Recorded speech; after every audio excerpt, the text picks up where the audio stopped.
ঘুরতে যেতে কার না ভালো লাগে। প্রত্যেকটা মেয়ে ঘুরতে যেতে পছন্দ করে, সেটা যদি হয় ফ্রি তাহলে তো আরো ভালো। আজকে আমাদেরকে ঘুরতে নিয়ে গেল আমার ছোট ভাই। সারাদিন কোথায় কোথায় গেলাম, কি করলাম আপনাদের সাথে শেয়ার করব। সকাল সকাল ঘুম থেকে উঠেই দেখি কি সুন্দর মিষ্টি রোদ। আমার আবার এক জায়গায় দাঁড়িয়ে দাঁড়িয়ে কখনো ব্রাশ করতে ভালো লাগে না। হেঁটে হেঁটে ব্রাশ করছে। আম্মু তো খুব বকা, এত দেরি করে কেন ঘুম থেকে উঠি। তানহা কিন্তু আগে মোটেও গোল করে রুটি বানাতে পারতো না, এখন মাশাআল্লাহ দিলে অনেক সুন্দর করে রুটি বানায়।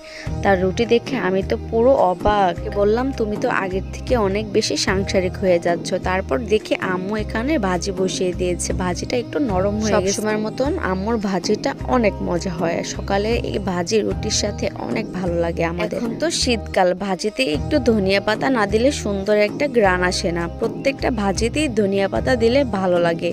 এই তো তানহা এখানে দেখে রুটি বাচ্ছে, রুটিটাই আমার ভালো লাগে। এখানে আমার ভাই বলছে সে রুটি খাবে না, সে নাকি পরোটা খাবে। এই তো তানহা এখানে পরোটা ভেজে দিচ্ছে। আমার আবার পরোটার থেকে রুটিটাই একটু বেশি ভালো লাগে। বাইরে এসে দেখি আমার মামাতো ভাই এখানে রান্নার চাল যাচ্ছে। শীতের দিনে গাছ থেকে কিন্তু অনেক পরিমাণ পাতা ঝরে, পাতার জন্য আমাদের চালটা পুরো নষ্ট হয়ে যাচ্ছিল। এখানে সে সবগুলো পাতা একদম ভালো করে পরিষ্কার করে সবকিছু শেষ করে গোসল করে নিলাম। গোসল করা হয়ে গেলে আম্মু বললো কি যাও গাছ থেকে পেঁপে পেড়ে আনো। পেঁপে নাকি ঘরে রাখলে পেকে যায়, কাঁচায় পেড়ে আনতে হয়। সবগুলো পেঁপে পারিনি, কারণ উপরের পেঁপেগুলো সবগুলোই কাঁচা ছিল, নিচের দুইটাই একটু লাল লাল হয়েছে, এজন্য দুইটাই পেড়ে নিলাম। ঘরে রাখলে একদম পেকে যাবে।